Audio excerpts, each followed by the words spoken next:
So I'm doing this video to once again give context. I realized that sometimes because of my upbringing, the way I explain things, my culture, I could be I could come off kind of like rough and like out there, like and people be like, what's going on with her? Da, da, da, da. And it looks away sometimes if I don't give context. So maybe it's kind of negligent not to provide context when it comes to certain sensitive issues. First, I want to thank any and everybody who's been helping me, my family, my community, from the bottom of my heart. Thank you. Even if it's just praying, you know what I'm saying? Like, especially from the church, like even just praying, you know what I'm saying? But going back to the real reason that I really want to get into this, because something was brought up subliminally. I'm not going to say the individual's name or whatever, because like all that drama or whatever, especially when people got more power and resources than you, it's better not to invite that into your home. But I feel the need to explain something. The time I said I'm not nice, y'all know I have a funny way of explaining certain things, and it's not always like literal. Sometimes things are figurative, right? I may do nice things for people sometimes, especially strangers. Um,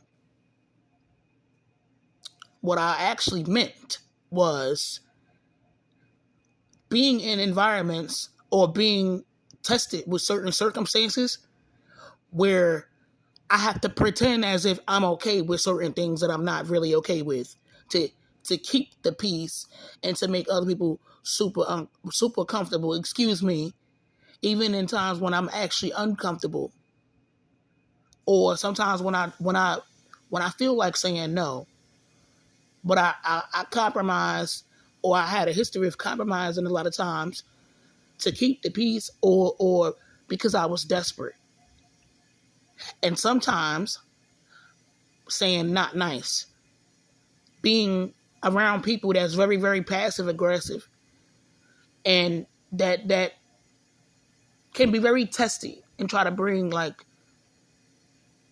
the worst out of you.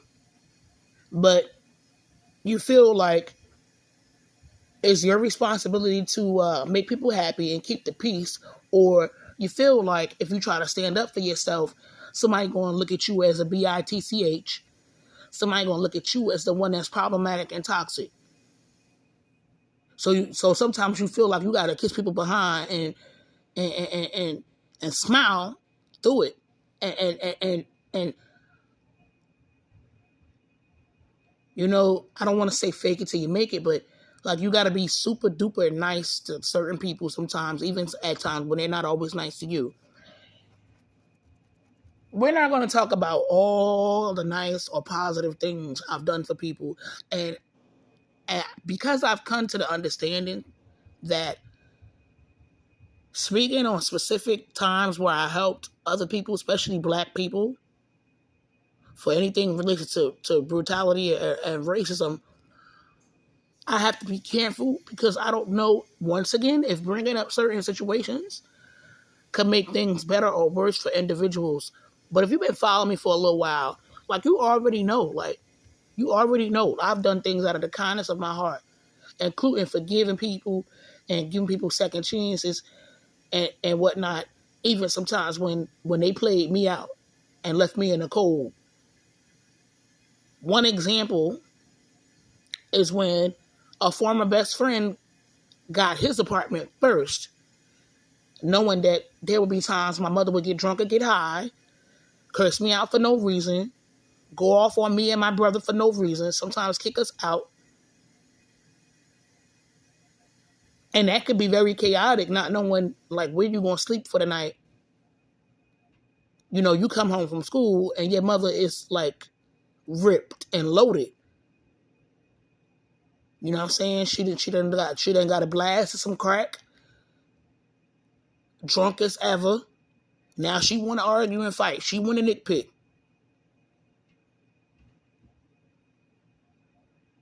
You don't want to fight your mother.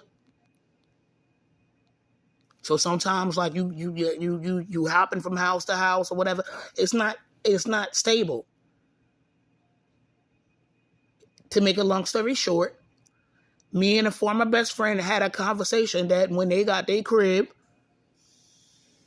they would let me stay with them. Well, unbeknownst to me, this was about 10 years ago, maybe 11 years ago. They got their crib not a couple feet away from my building, actually, over near 505 Elizabeth Avenue. They got their crib. The apartment might have been inside of 505 Elizabeth Avenue. I'm not even sure.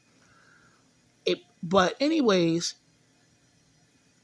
unbeknownst to me at first, when they first signed a lease and got their keys, they decided that they were going to change their mind and renege on me. Went behind my back, talked to my mother at Georgia King with tears in their face, happy tears of joy because they had their own crib, and then turned around and told my mother not to say nothing. So for several months, I didn't even know they moved in. Mind you, before they moved in, we had agreed that since things was not stable with my mother, things were very, very, very messy and chaotic, and sometimes I was, trying to figure out where I was going to sleep for the night and how I was going to get money and whatever, like that they would bring me along and let me come stay with them. That didn't happen.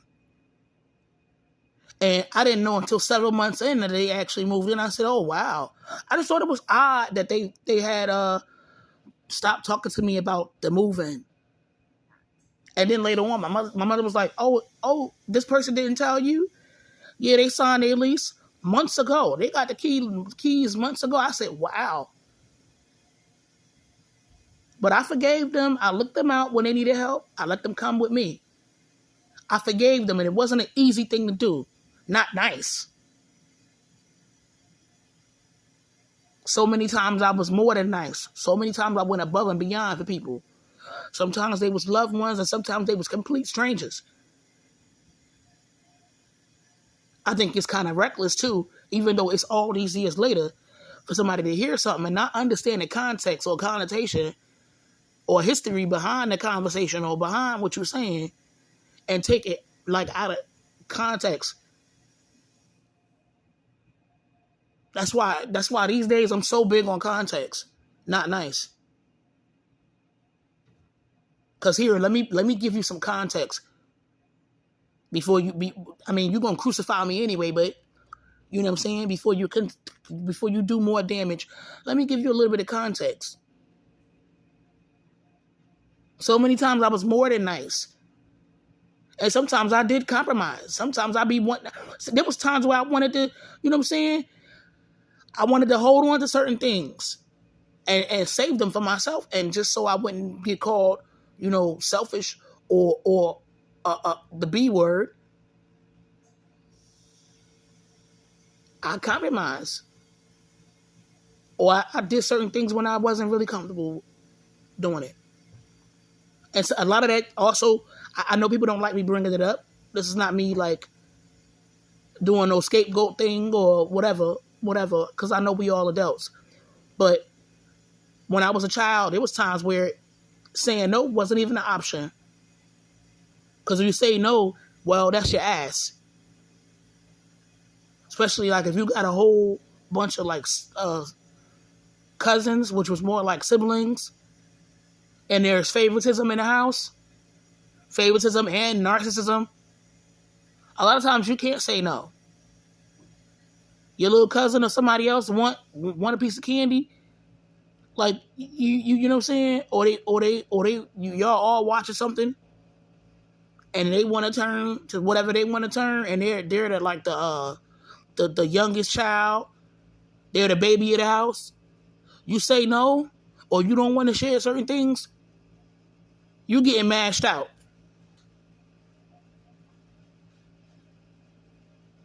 So you grow up, and over time, sometimes you build a little slight resentment against people.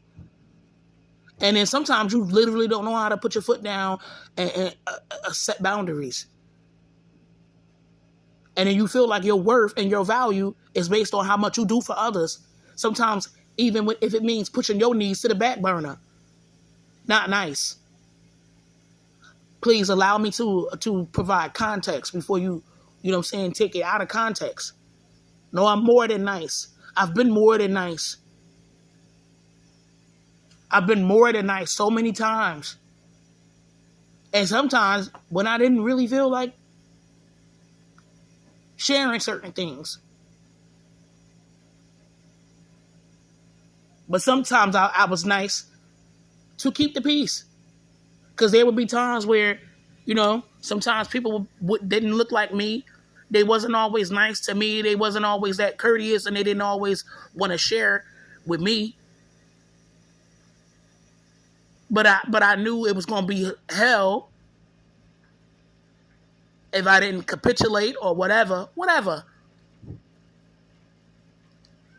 Especially when you're around a whole bunch of narcissistic people that feel like you inferior to them. Sometimes you'll smile when they being rude or being messy, and you don't feel like smiling, or you'll be quiet when you really want to curse somebody out, but or whatever, but you don't want to have somebody come and call the cops or call security or whatever. Stuff like that also made me, interested in witchcraft. Like, I can fight you in ways that you can't see. I don't have to come in here and yell and curse and throw objects. Also, I got things that I at the time I had to lose. As far as like being in a toxic educational environment. So risking getting kicked out and expelled, by reacting and responding to everything. Even though I'm absorbing everything. I may not have come across like a HSP, a highly sensitive individual, a highly sensitive person, but I actually was. And in the hood, we don't allow black girls to be that way. We don't allow delicacy. We don't allow them to be vulnerable. We don't allow them to be sensitive. We don't even allow, a lot of times, this community don't even allow you to cry, which actually releases stress and releases endorphins when you cry. No, you got to be real aggressive or stoic. They think it's noble and honorable when you tolerate disrespect from people and you still keep showing up for them, even though people showing you that they hate you. That's what I meant when I said not nice. But I do have nice traits and nice qualities. And screw that. They go above and beyond that. They go above and beyond that. And it's also ironic coming from people who every other day, when you hear something about them, they throwing other black females under the bus. Like, it's just interesting. You almost never really hear them just like out of the bottom of their heart doing or saying positive things for other black females. But I digress. I just felt the need to give a little context. It's not me trying to look for no smoke and no sauce or whatever. Like, I got enough going on over here in my life. Me and my peoples, we got enough to deal with. But again, I just wanted to provide context because I think it's reckless when people speak on things and they don't understand context or connotation. Oreo, where are you? What you complaining about now? Where you at? Was that you or was it your mother? That's all I wanted to say.